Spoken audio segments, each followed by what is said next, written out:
لحظة، وش قال الركراكي؟ يقول لك كأس أفريقيا صارت أقوى من كأس أوروبا. إيه نعم، سمعتوا عدل. مدرب أسود الأطلس طلع بعد مباراة جزر القمر وأطلق تصريح ناري بيهز القارة كلها. وش السالفة؟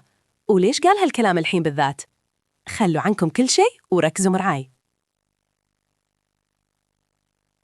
بعد الفوز على جزر القمر في الجولة الأولى من كأس أفريقيا، الركراكي دخل المؤتمر الصحفي وعنده إسالة واضحة للعالم كله.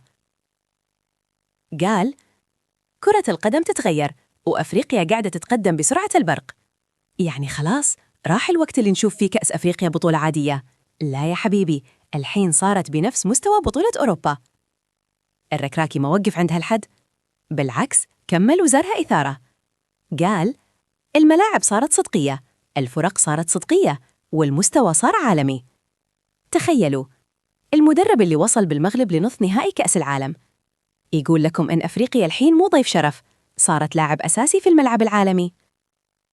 وقال كلمة تخلي الواحد يفكر صدق: بعد 15 إلى 20 سنة هالبطولة بتصير موعد الكل ينتظره وما حد يقدر يفوته. الركراكي كأنه شاف المستقبل وقال لنا إن كأس العالم الجاي بيثبت قلامه.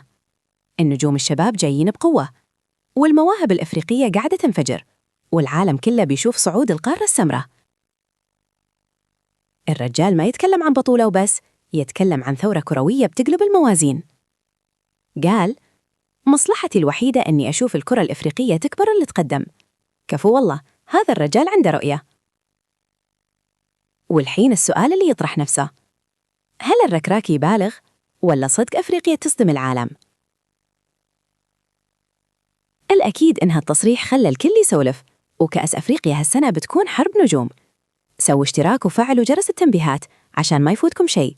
بكرة بنجيب لكم قنبلة ثانية من عالم الكورة، وهذه تراها البداية بس.